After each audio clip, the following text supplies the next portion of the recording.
Bismillahirrahmanirrahim. Assalamualaikum warahmatullahi taala wabarakatuh dan salam sejahtera. Okey, tuan-tuan dan puan-puan, apa khabar anda di luar sana? Hai, saya Siti Nurani Hassan di platform NIOSH, National Institute Occupational Safety and Health. Bersama-sama dengan anda hari ini akan berkongsi tentang Let's Talk Minda Sihat Bekerja dari Rumah.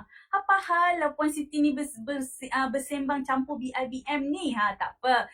Yang penting kita nak buat sesuatu, nak cerita pasal minda sihat. Biasalah bila nak cerita tentang benda-benda baik ni, a lot of technical dan macam kita kata sebaik lagi what we call it, lagi kita nak buat macam-macam kebaikan, kita nak lagi berjaya, you mesti akan ada cabaran. Dan salah satunya tadilah kami minta maaf ada masalah teknikal dan kami bantu anda semampu yang boleh. Dan hari ini insya-Allah saya akan berkongsi dengan anda di luar sana tentang minda sihat. So, kalau anda rasa-rasa nak sama-sama nak kongsikan, sila tekan butang like, kemudian anda letak sikit share kepada kawan-kawan, sahabat anda, orang yang anda sayang berkaitan program kita hari ini. So tuan-tuan dan puan-puan, saya daripada Jabatan Perundingan Pendidikan dan Pembangunan NIOSH.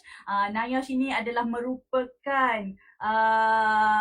sebuah pusat institusi keselamatan dan kesihatan pekerjaan. Visi kami adalah menjadikan pusat kecemerlangan terunggur dalam keselamatan dan kesihatan pekerjaan di Malaysia. Dan misi kami sangat mengharapkan bila sebut je tentang keselamatan, kesihatan pekerjaan, apa yang terfikir di minda anda adalah NIOSH. Itulah kita punya misi, menjadi rakan pilihan dalam keselamatan dan kesihatan pekerjaan. So saya nak tahu masih lagi ke ada yang bersama-sama dengan saya hari ni? Bersama-sama dengan saya hari ni untuk apa, cerita tentang minda sihat. Minda sihat. Okey tuan-tuan dan puan-puan, bila sebut tentang minda sihat ni, bekerja dari rumah. Kalau anda nak tahu, saya sekarang ni bersiaran daripada rumah. Berada di mana? Saya berada di Selangor. Red zone kita hari ni. Bukan hari ni je, dah hampir beberapa lamalah dah masuk PKP yang ketiga. Okey tuan-tuan dan puan-puan, sebelum saya meneruskan, saya ingin tahu anda melihat saya ni daripada mana? Boleh tak kongsikan semula anda melihat saya ni daripada mana? Saya mencari. Okey, sebentar.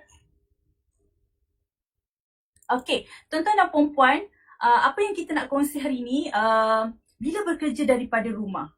Okey, bila bekerja dari rumah, apa yang terfikir, apa yang anda alami, apa yang anda rasa. So, seperti anda tahu, saya ni adalah seorang ibu. Bukan tahulah, saya nak maklumkan lah. Saya ni seorang ibu, juga seorang isteri. Dah ibu, mesti isteri kan? Lepas tu juga saya juga merupakan pekerja. Dan 3 cap dibuat di mana? Di rumah tuan-tuan dan puan-puan. Dan sekarang ni saya sangat berharap masih boleh meneruskan dengan masa yang sama tengah PDPR juga, dan juga dalam masa yang sama saya ingin berkongsi dengan anda semua. Saya sangat berharap ada sesuatu yang dapat saya kongsi dengan anda semua. Cuma apa yang saya suka sharekan, bila kita berada dalam majlis ilmu, yang kita perlukan adalah sentiasa menghormati dalam majlis ilmu, di mana kita perlu at least dapat kosongkan gelas, terima apa-apa yang ada dari yang dikongsikan daripada mereka yang berkongsi. Okey tuan-tuan dan puan-puan, cerita pasal OSH Mental Health ni, siri Mental Health ni, kita telah NIOSH lah sendiri berusaha untuk memberikan sedikit maklumat, information, apa yang kami ada, apa yang kami ceburi. Dan hari ini kami berkongsi dengan anda semua tentang apa yang NIOSH dah join, apa yang NIOSH dah alami, apa yang NIOSH dah terlibat sepanjang berkaitan tentang OSH dari segi minda sihat ini. Dan untuk makluman, kita tim NIOSH sendiri telah menyusun program khas berkaitan dengan OSH Mental Health ini, khas untuk anda di luar sana, kawan-kawan Facebook Alam Maya bagi NIOSH Live. Nayash Facebook, kami telah susun atau setiap bulan at least ada satu topik untuk anda yang kita boleh kongsikan kepada anda semua. Okay, dan untuk makluman tuan-tuan mungkin ada yang baru lagi kenal, apa ni NIOSH, apa benda ni? NIOSH ni adalah National Institute Occupational Safety and Health dan merupakan servis utama kami adalah berkaitan tentang latihan dalam keselamatan dan kesihatan pekerjaan. Seterusnya, kami juga membuat perundingan. Kita buat consultation intern of OSH. Kami juga menjalankan penyelidikan. Starting penyelidikan kami buat yang betul-betul intensif. Starting adalah 2009 dan kami ada kumpulan penyelidik kami sendiri. Dan juga hari ini tuan-tuan dan puan-puan adalah salah satu servis kami iaitu penyebaran maklumat. So kalau anda nak panggil NIOSH untuk 1 jam, 2 jam talk, boleh telefon saja NIOSH ataupun masuk je saja di website kami www.niosh.com.my. So anda boleh terus search dapatkan information apa yang anda inginkan. Alright, tuan-tuan dan puan-puan. Okay. Wow, syukur. Ada. Wah, saya suka sangat. Ada yang di Selatan, ada yang di Sabah. Dari Hospital Q1 Sabah, Rasmazi, Alhamdulillah, terima kasih. Salam dari Kajang Selangor, terima kasih. Ajak lagi ramai-ramai, mana tahu dengan perkongsian ini memberi manfaat kepada anda di luar sana. Okay? Sebab apa saya suka menggunakan perkataan ini?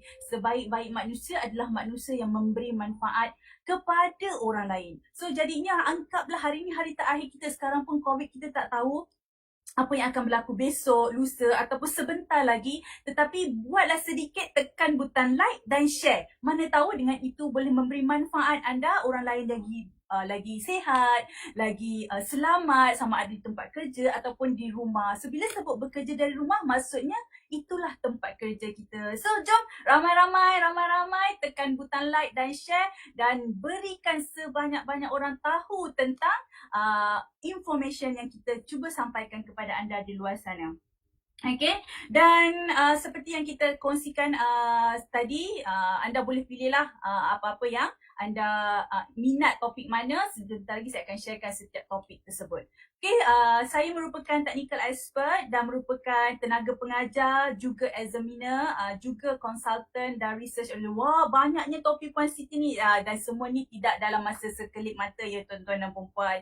Ini semua adalah developing dalam NIOSH. Saya berkhidmat dengan NIOSH bermula tahun 2007 di dalam bahagian ergonomik, masuk ke dalam industri, mengajar industri tentang ergonomik. Saya juga dijemput untuk menjadi pensyarah jemputan di IPTA dan IPTS berkaitan dengan ergonomik, membuat penyelidikan pada tahun 2013 berkaitan dengan ergonomik, dan currently baru-baru ini 2016 kami ada tim NIOSH terlibat dalam tim tersebut.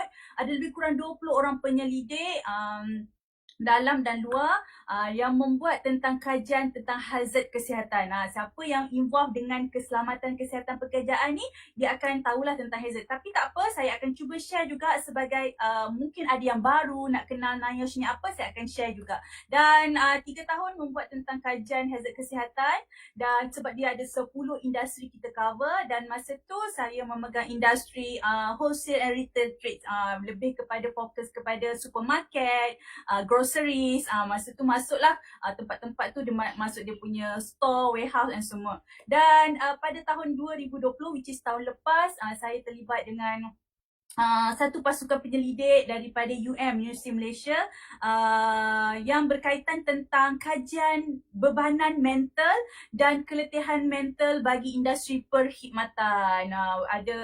Ada sedikit yang mungkin saya akan kongsikan sebentar lagi, apa output yang mungkin boleh jadi input kepada anda semua diguna pakai untuk kehidupan seharian dan akan datang.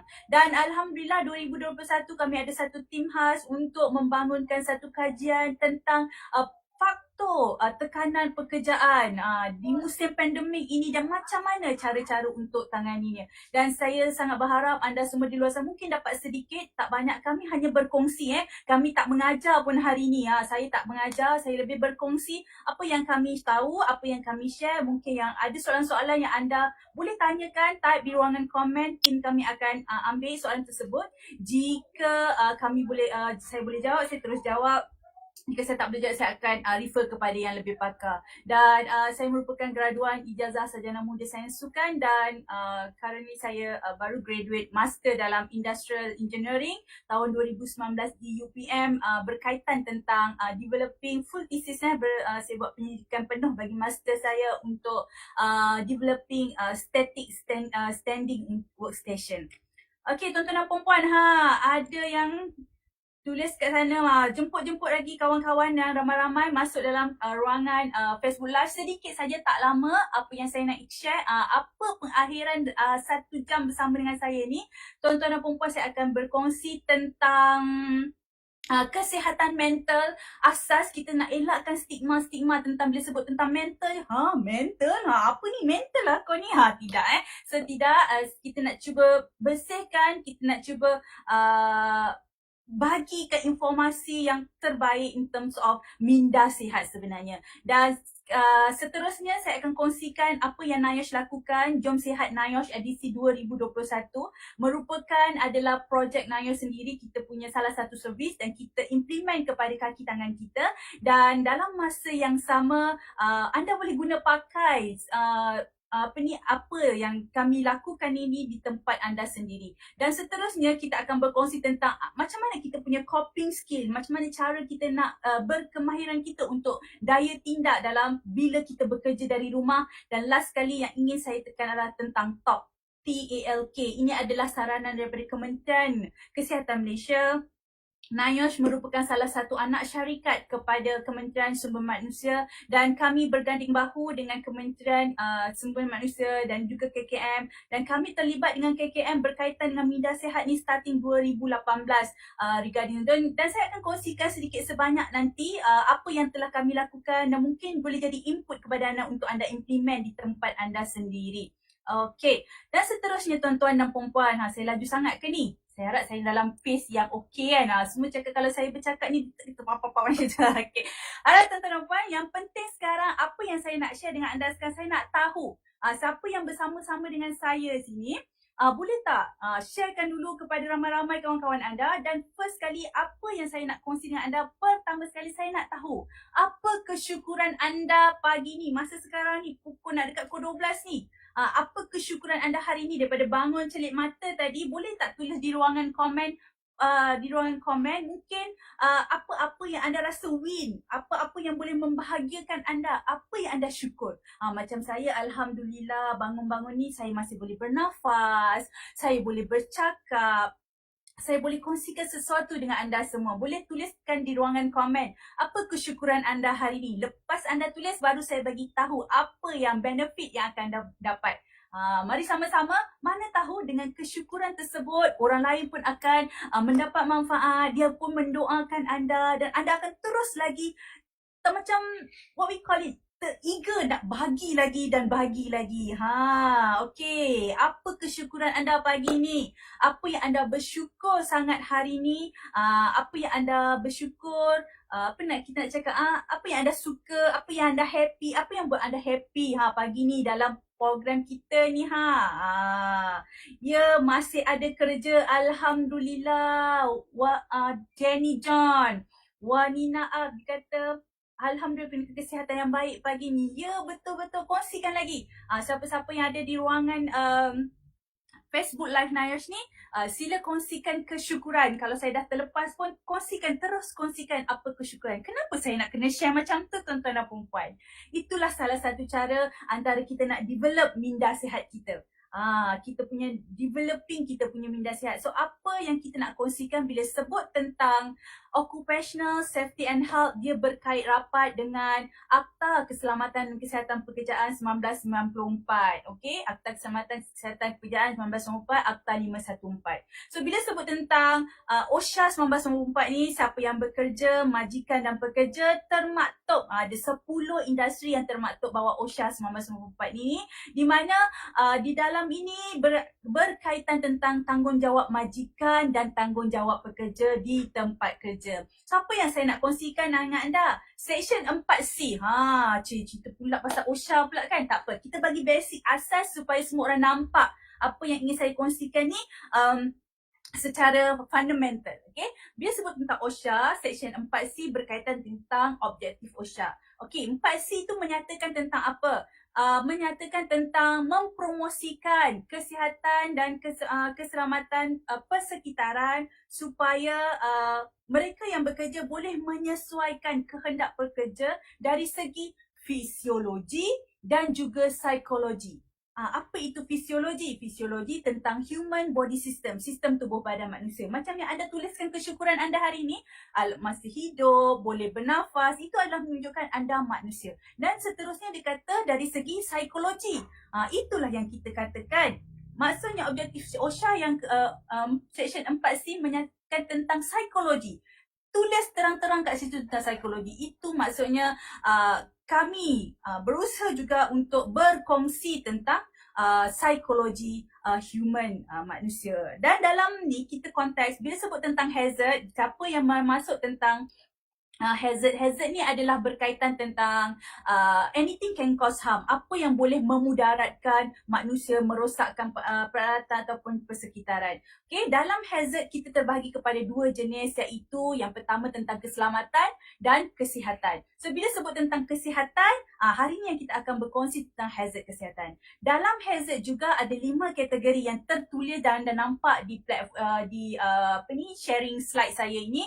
Antaranya berkaitan tentang hazard fizikal, hazard kimia, hazard biologi, hazard ergonomik dan hazard psikososial. So ini yang kami ingin kongsikan, yang ingin kami share, tapi kami bukan nak mengajar, kami lebih kepada sharing. Apa yang kita boleh kongsikan tentang hazard psikososial? Dia ada banyaklah hazard psikososial. Cuma hari ini saya fokus lebih kepada tentang minda sihat. Okay?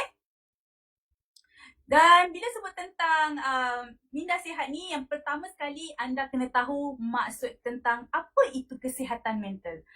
Boleh tak saya tahu kat sini, bila sebut kesihatan mental, apa anda punya perception? Apa anda punya anggapan? Adakah anda sihat mental? Macam tu. Kenapa nak macam tu? Okay. So, kita lebih gunakan perkataan minda sihat lah. Okay, kesihatan mental ni berkaitan, konsep yang positif berkaitan tentang anda sejahtera.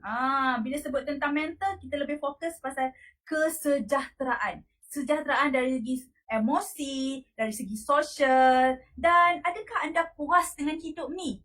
Tak puas lagi? Adakah anda hargai dengan hidup anda? So selagi anda positif dengan kepuasan kehidupan, dan anda, setiap orang, kalau anda selagi bernama manusia, saya nak tanya kat sini, adakah anda di luar sana what we call it, siapa kat sini, dekat luar sini tak pernah stres? Cuba say I, tulis kat situ I. Siapa kat sini ada stres? Tulis I. Boleh ke macam tu? Okay, dan kajian menyatakan selagi anda bernama manusia, anda akan ada tekanan, stres tu mesti ada. Cuma membezakan seorang manusia dengan manusia lain adalah tahap tekanan yang dia terima dan macam mana dia coping dengan tekanan tersebut. Okay, so bila anda dari segi kesihatan mental, bermaksud konsep positif dia adalah berkaitan tentang keupayaan kita sendiri untuk macam mana kita nak tangani stres dan kesedihan tersebut. So kalau anda sedih, macam mana anda lakukan? Apa yang anda buat? So anda stres, apa yang anda buat? Macam mana anda kawal? Itu maksudnya minda anda sihat.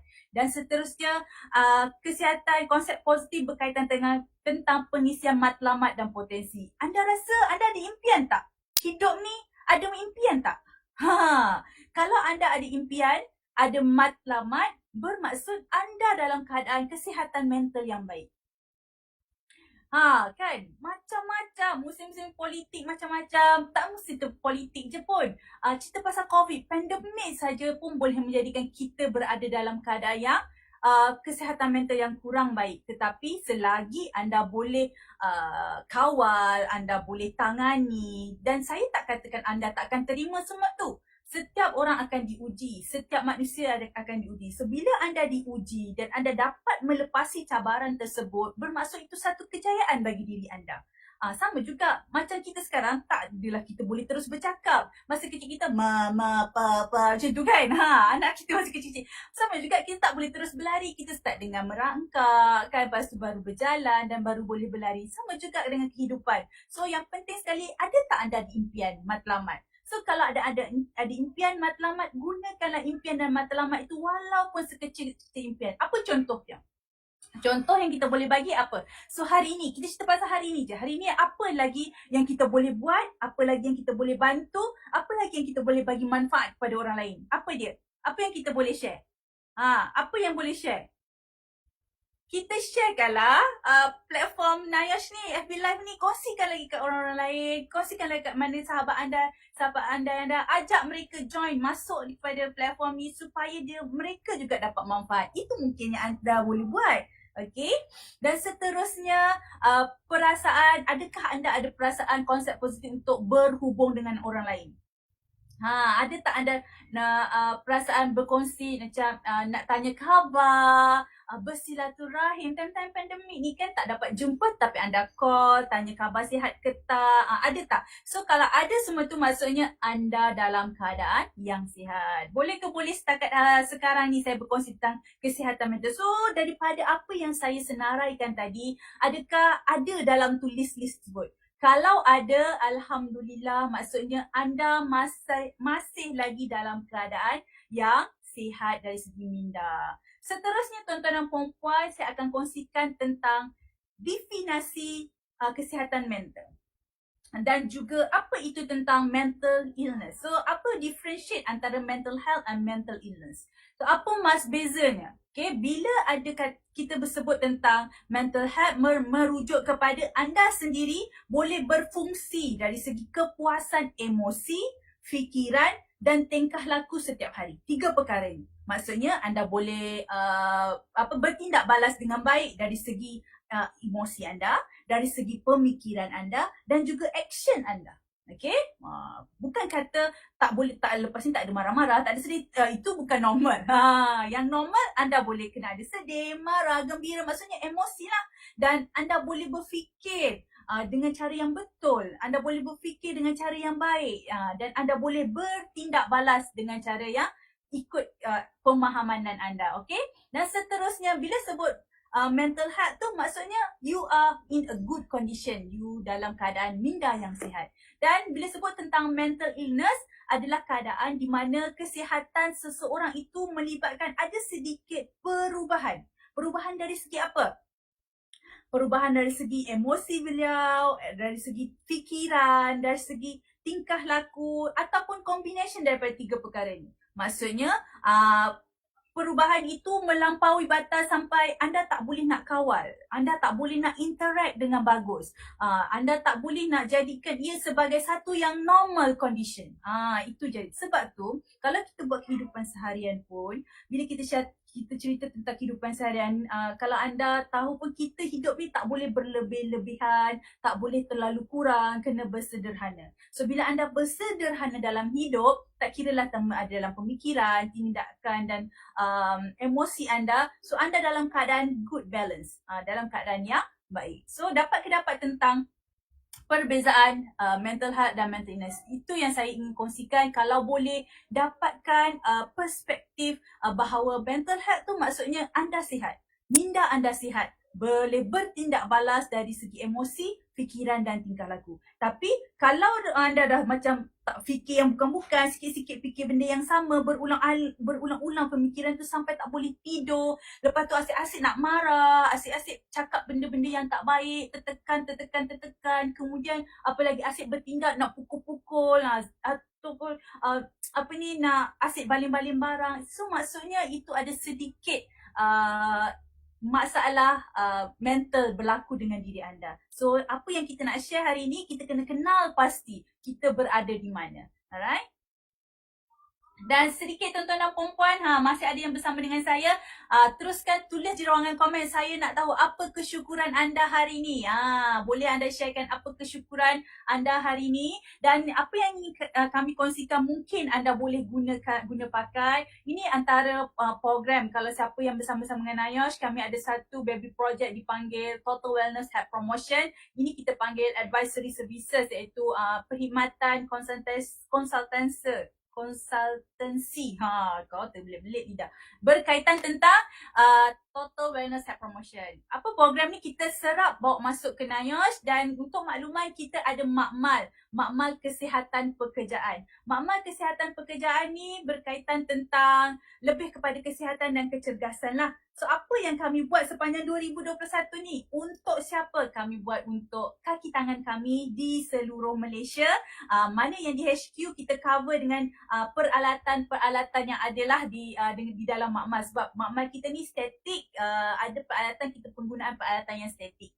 So apa yang kita buat, yang ini pun anda boleh buat duduk-duduk dekat rumah, bekerja dari rumah, anda boleh guna pakai. Dan kalau anda kenal pasti pun currently ni siapa-siapa yang menghadapi COVID-19 pun dah boleh kena buat screening sendiri.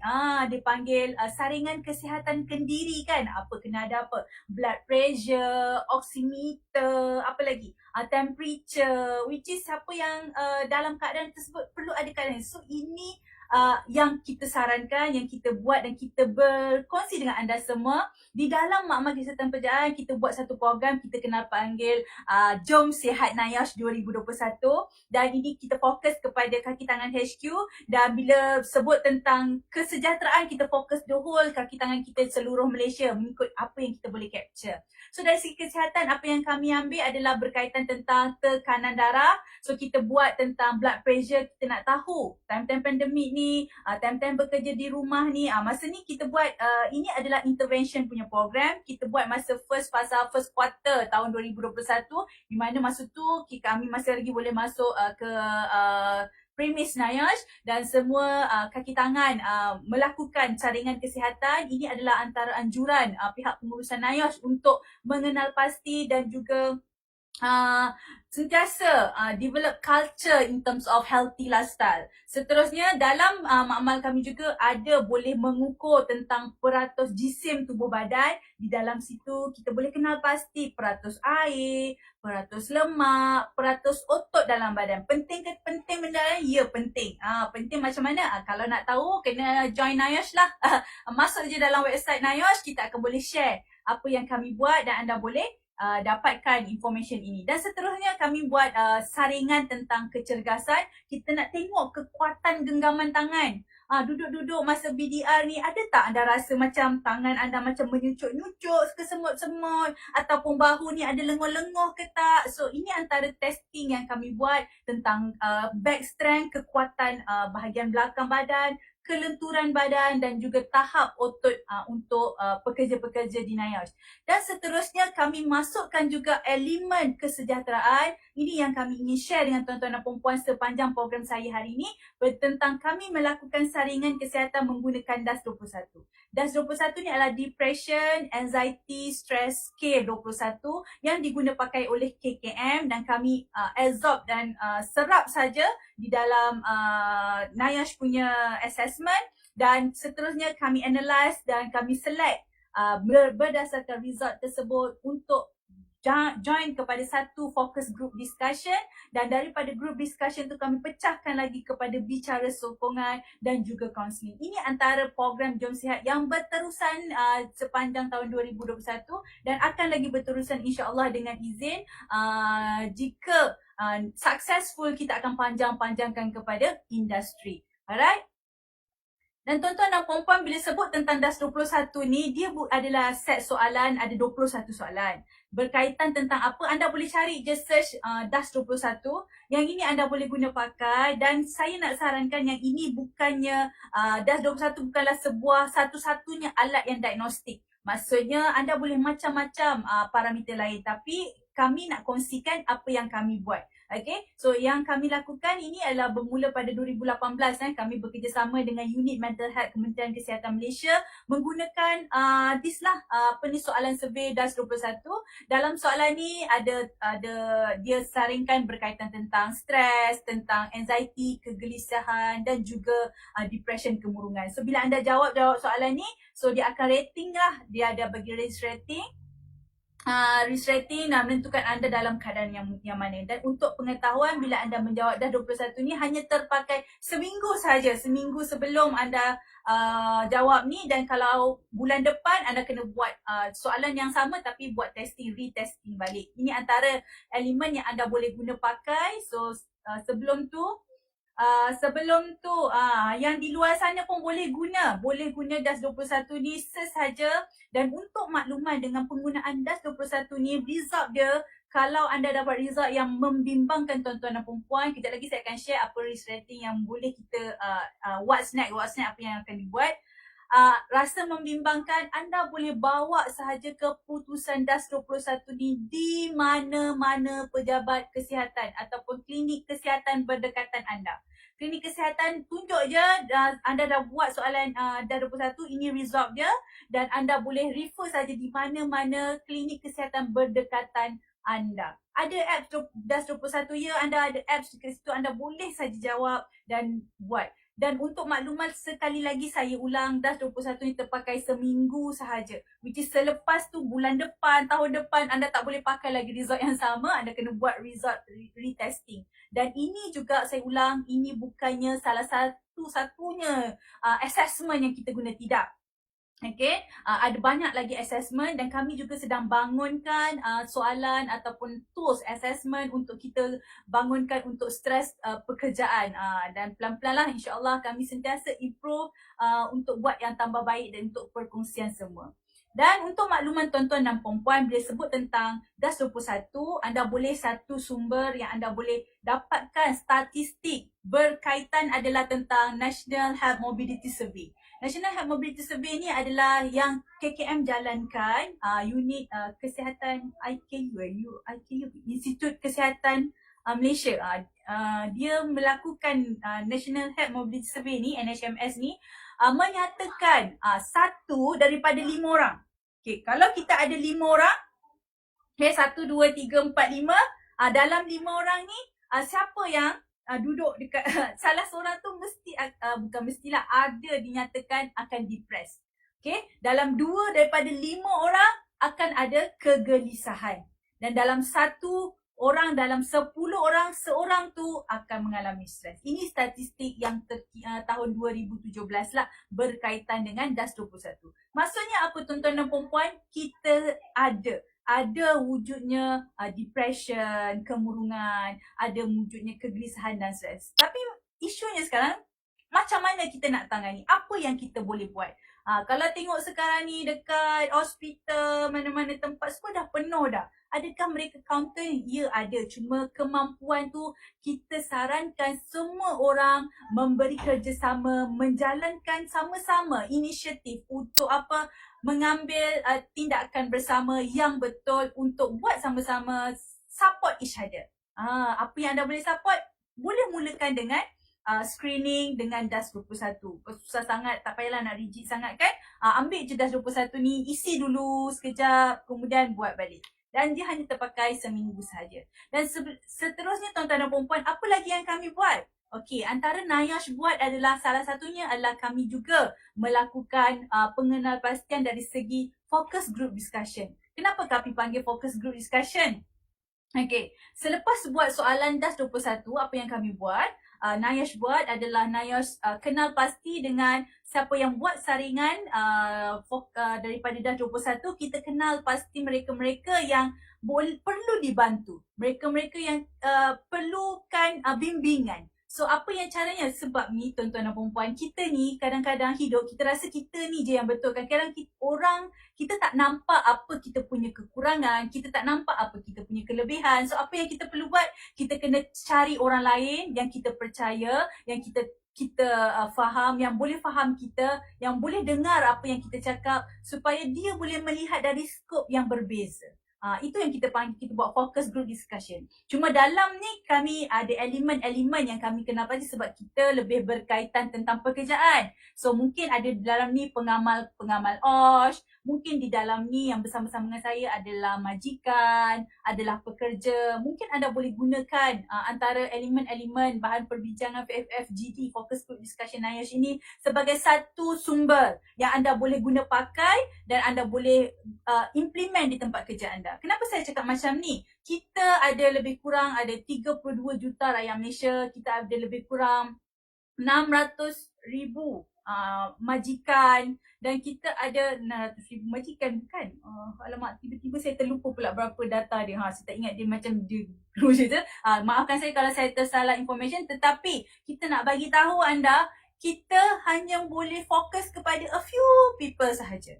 So, yang lain-lain macam mana? Takkan nak biarkan. So, kitalah yang ada di sini sama-sama bantu keliling anda. So, contoh kalau anda seorang, ada 5 orang di keliling anda yang anda bantu. So, kalau yang 5 orang tadi bantu lagi 5 orang, so spread tak benda-benda sihat, minda sihat ni. So, itu yang kita cuba bangunkan. Kalau boleh kita cari, create community kita yang sentiasa ingin minda sihat.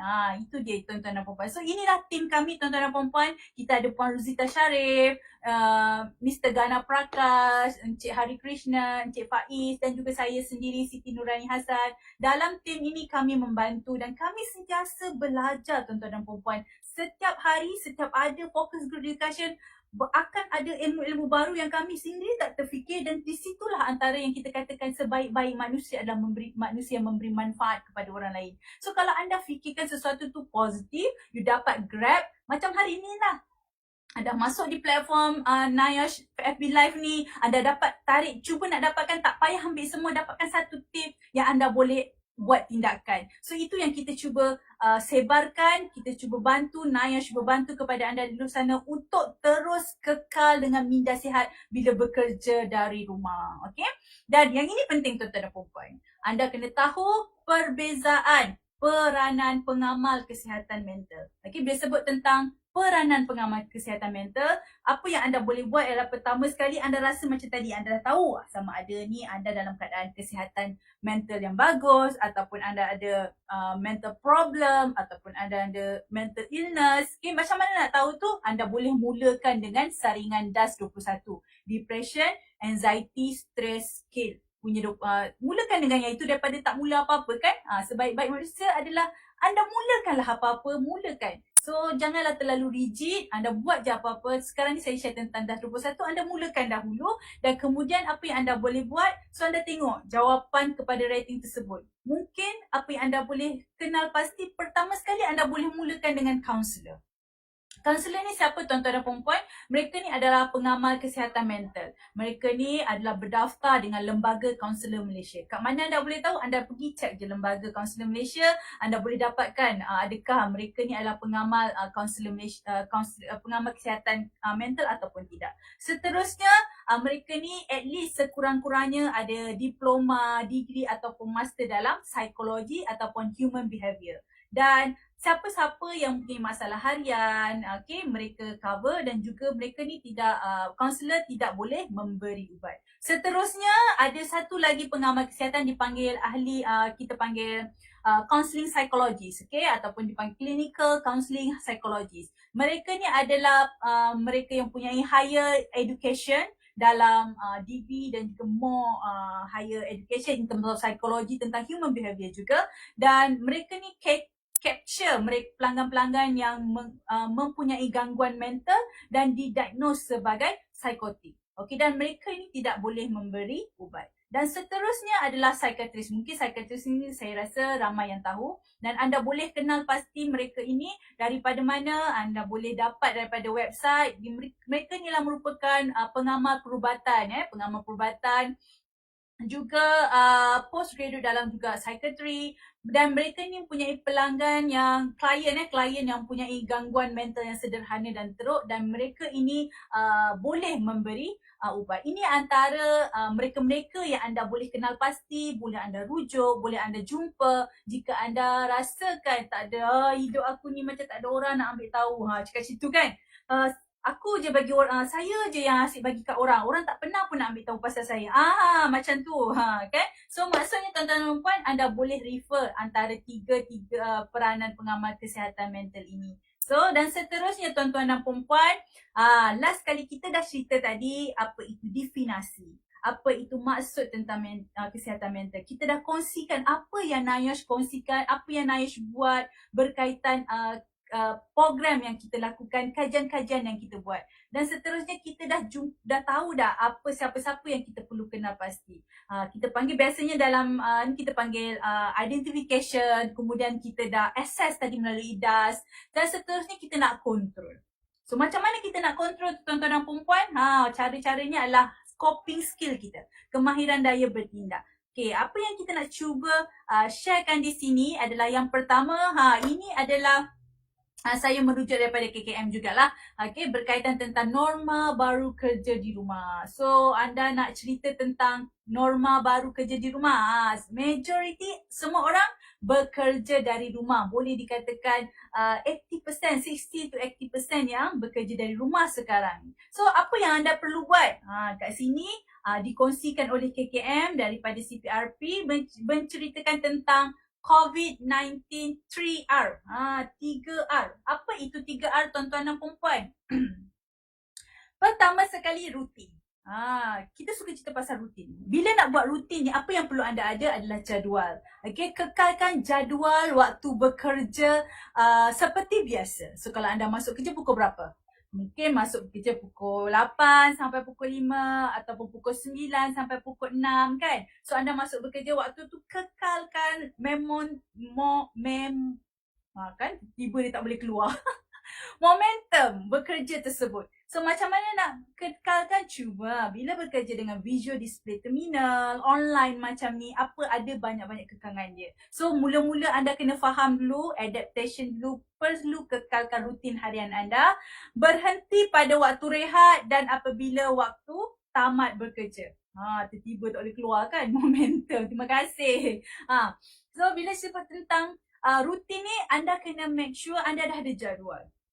Okay, tetapi bila berada di depan skrin tuan-tuan dan puan, kita ada juga rules thumb of 20-20-20. Kalau anda pernah dengar, siapa yang berada dengan visual display terminal, 20 minit anda non-stop dengan skrin. At least anda pandangkan sedikit mata anda, anak mata anda ke tempat lain.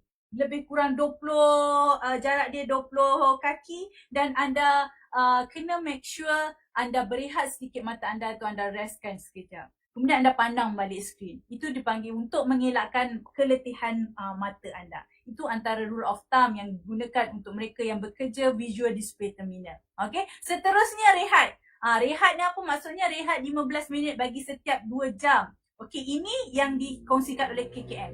Apa yang saya nak kongsikan di sini, ini apa yang pihak kami kumpulan pendidik kami yang buat tahun 2020, kajian tentang bebanan mental dan juga keletihan mental.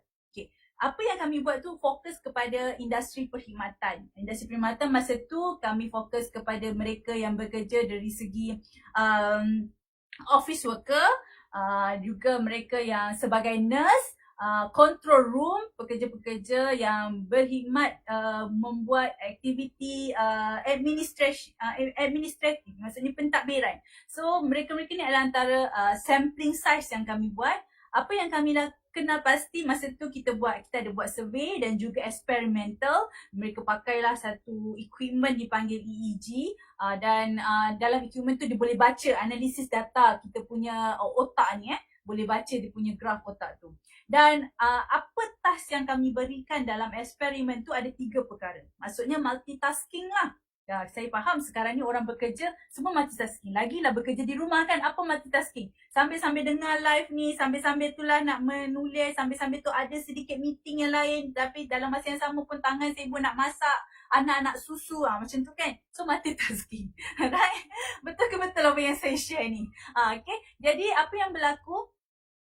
Apa eksperimen kami buat tu, dia ada 3 eksperimen, 3 task. Yang pertama, dia buat keyboard typing, okay, salin balik, dia email tu, dia salin, kemudian dia type balik. Yang kedua, dia baca buku, kemudian dia summarizekan dan dia buat laporan ringkas. Yang ketiga, dia buat calculation, ada sedikit Excel. Kemudian dia buat ni lah sedikit lah calculation simple tentang procurement and so on lah. So 3 benda tu dibuat secara berterusan 1.5 jam hingga ke 2 jam. Okay, 3 benda tu. So itu yang kami buat. Itu yang kami buat. So lepas tu apa yang dalam kumpulan pendidik tu, pengakhiran analisis data tu kami kenal pasti bahawa berlaku bebanan mental dan keletihan mental bagi mereka yang melakukan 3 task yang berbeza tersebut. So kalau anda orang yang sama, maksudnya anda jugalah yang decision maker, berfikir, orang yang kena buat penulisan proposal, kena buat penyelidikan, kena buat apa lagi, anything yang maksudnya 3 benda yang berbeza, kena buat calculation. So anda sangat digalakkan at least 1 jam non-stop buat, 1 jam non-stop pula, 10 minit anda non-stop buat 3 benda tu, anda kena rehat sekejap. Anda kena rehat sekejap 10 minit. Apa yang saya cakap ni? 1 jam anda bekerja, 3 task tersebut, 3 task tadi, yang 3 perkara yang berbeza, maksudnya anda analyse data, anda membuat procurement, buat calculation, anda juga membuat reporting, keyboard typing, key in data, lepas tu buat reporting, maksudnya nak kena summarize a few words, kemudian at the same time anda buat calculation. So 3 benda yang berbeza ni, anda buat 1 jam non-stop, at least kena juga rehat sekurang-kurangnya 10 minit. Ini based on kajian kami lah. Tapi sample size je hanya lebih kurang ni. Mungkin perlu tambah baik. Ini apa yang kami jumpa. Kami share sahaja apa yang kajian kami lakukan. Kajian ni tak boleh simpan seorang-seorang, kena share. Tapi setiap kajian tu tak semestinya perfect, akan perlu dibuat penambahbaikan. So dekat sini anda boleh gunakanlah 1 jam non-stop, 3 multitasking yang berbeza, at least 10 minutes berehat. Ataupun anda boleh gunakan yang KKM ni, rehat selama 15 minit bagi setiap 2 jam dengan melakukan break sedikit, dengan buat apa? Kita panggil increase the blood circulation. Berhenti seketika untuk apa? Badan-badan dah mula rasa lengung. Biasanya kalau orang duduk macam ni kan, duduk lama, apa sakit dia? Cuba teka. Apa sakit bila orang yang bekerja duduk je lama-lama? Salah satunya kajian menyatakan adalah sakit pinggang bahagian bawah. Low back pain. Bahagian rendah bahagian bawah ni, badan kita belakang ada cervical, thoracic dengan lumbar. So bahagian lumbar tu adalah merupakan bahagian yang selalu mereka yang bekerja dari rumah atau yang bekerja duduk lama akan menghadapi sakit pinggang bahagian bawah. So bila macam ni, apa yang perlu anda buat adalah anda kena berehat seketika, buat regangan. Kenapa kena buat regangan? Adalah untuk increase the blood circulation. Dan seterusnya, bila bekerja dari rumah, tuan-tuan dan perempuan, sangat disarankan. Sekarang ni pun dah PKP ketiga, daripada PKP 1 masuk 2, 3, tak pasti adakah 4, 5 ada lagi mengikut di luar negara. China dah mulakan balik semula lockdown mereka. Maksudnya mungkin kita tak tahu, tapi kita doakan kita masih belum menang. Kita mesti menang. So kita mesti menang bersama-sama. Teruskan jaga diri kita. Dan yang seterusnya, bila dah ada duduk dalam bekerja dari rumah, apa yang at least anda allocatekanlah satu ruang kerja yang sesuai dan selesa untuk bekerja. Perlu sangat untuk apa? Supaya anda sendiri, kesihatan dan keselamatan anda terjaga. Ini antara bila cerita tentang bekerja dari rumah, apa yang nak kena buat dari segi kita nak absorb minda sihat tu.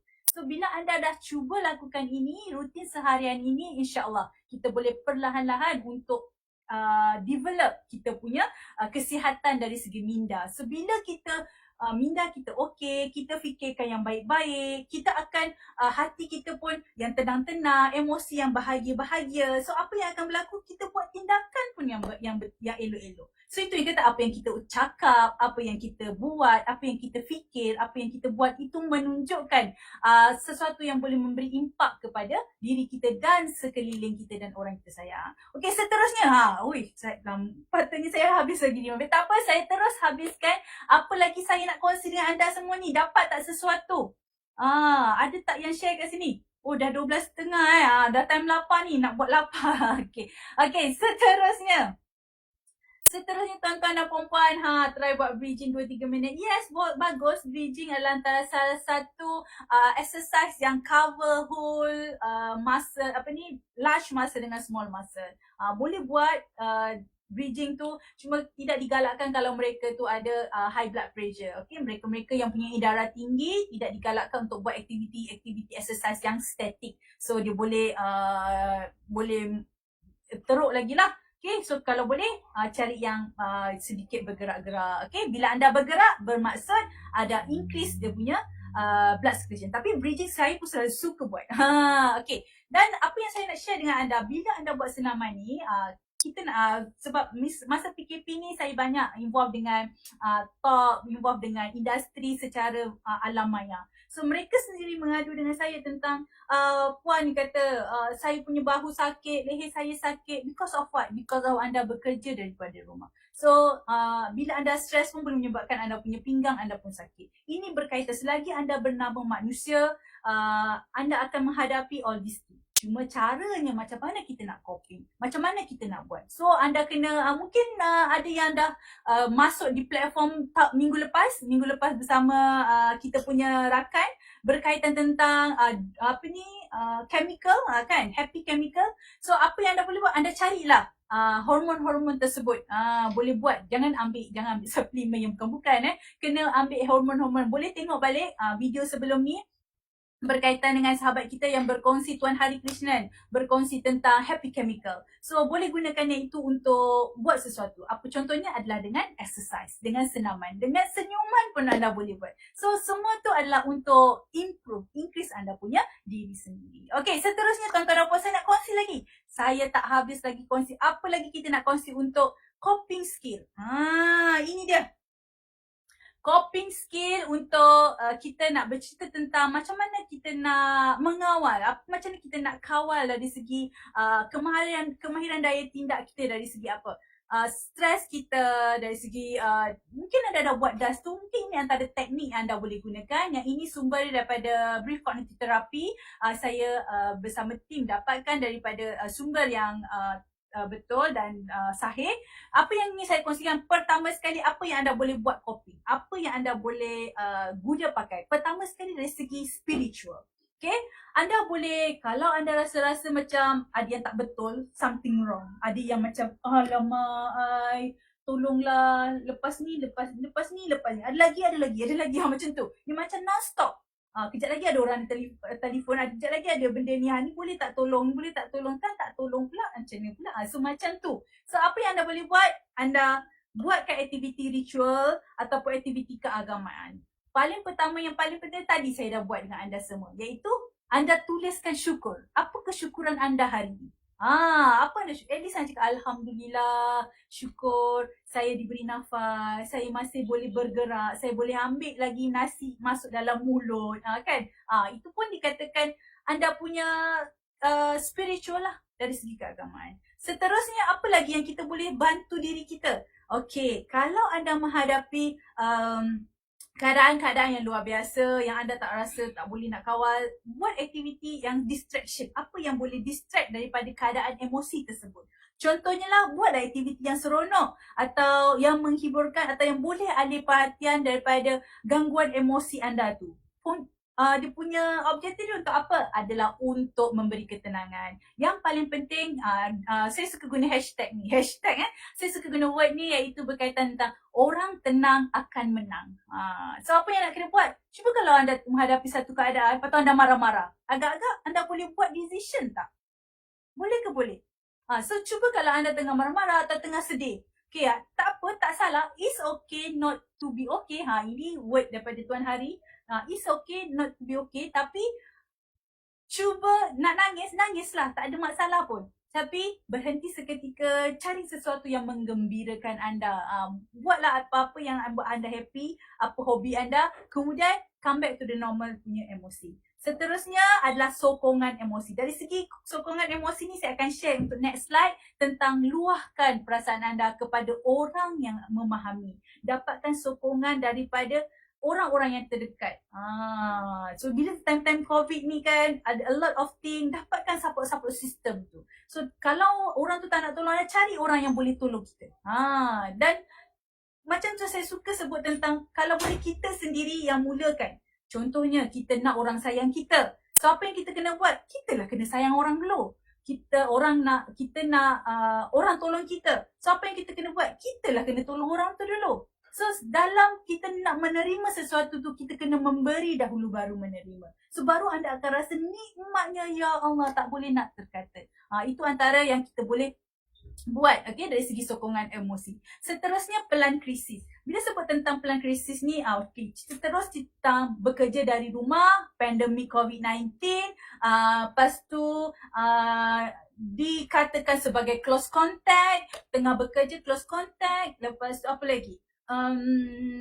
Lepas tu kena buat swab test, lepas tu terus dapat positif result, positif COVID-19. Apa nak kena buat? So itu dikatakan pelan krisis. So anda dah kena kenal, pasti dah kena bayangkan keadaan krisis tu terlebih dahulu. So anda dah tahu apa dia punya next step anda dah bayangkan keadaan krisis tersebut, dan seterusnya anda kena kenal pasti apa yang anda takutkan, apa yang anda risaukan, apa yang anda boleh membuat anda terfikir-fikir. Tapi jangan fikir je kena tulis. Saya suka sebut tulis. Sebab apa? Bila anda menulis tu pun juga apa yang anda rasa, anda fikir tu anda tulis, dia sebenarnya meluahkan. Meluahkan walaupun bukan kepada sesiapa.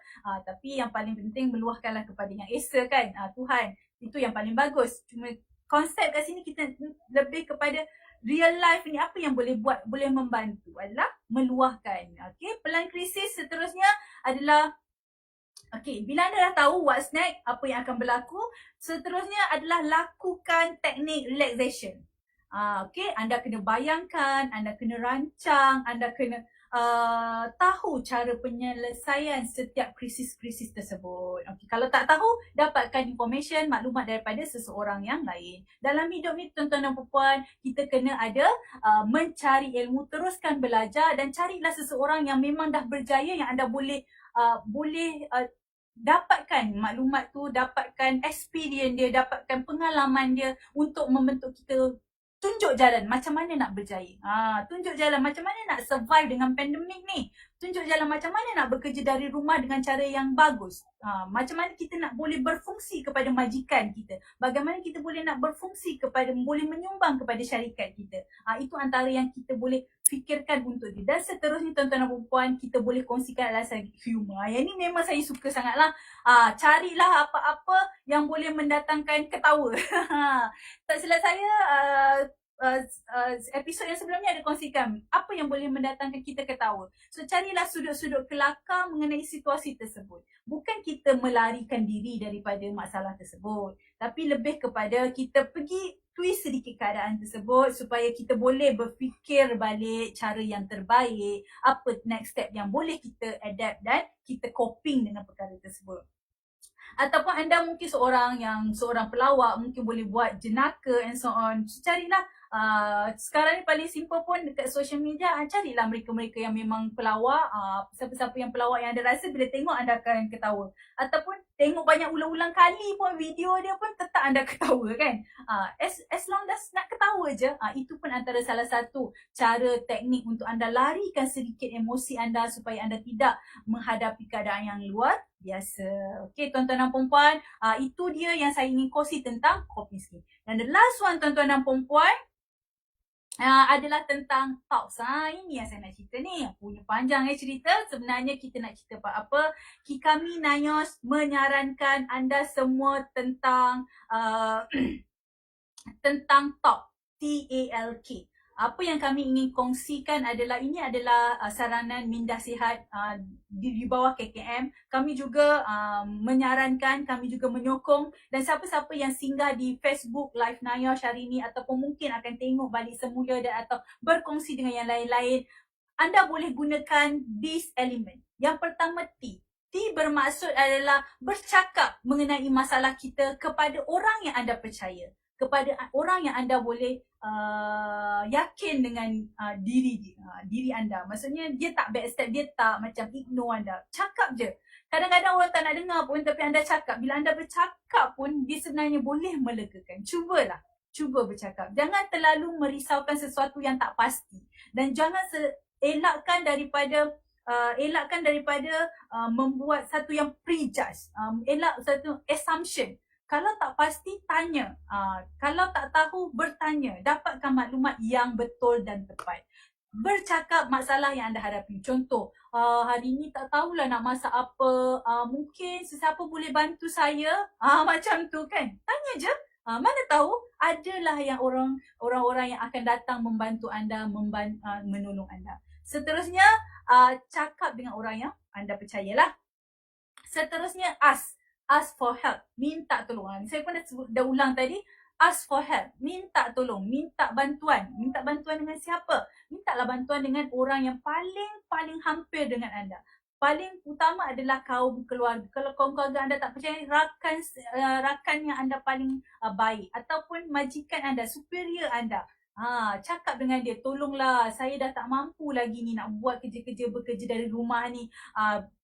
Kena buat report, kena attend meeting pagi sampai petang, lepas tu kena ni lagi. Boleh tak bantu saya arrange kan mana yang priority. Kadang-kadang saya dah tak boleh fikir dah mana satu yang paling perlu, penting. Kadang-kadang berlaku macam tu. Tapi bila anda meluahkan, anda minta bantuan, itu boleh meringankan. Dan sama-sama dalam bila bekerja ni pun sebenarnya, bila anda bekerja seorang, dia agak payah sikit. Kita sangat sarankan anda untuk bekerja dalam satu kumpulan. Bila anda work nak cepat, dia kata pergi work alone untuk pergi laju. Kalau anda nak pergi lebih jauh, anda bekerja duduk dalam berkumpulan. Seterusnya, tuan-tuan dan puan-puan, listen without judgment. Dengar tanpa menghukum. Jadilah seorang pendengar yang baik. Macam saya cakap, tidak elakkan daripada prejudgment. Menganggap, suka sangat assume. Itu pun bahaya. So kalau tak pasti, tanya.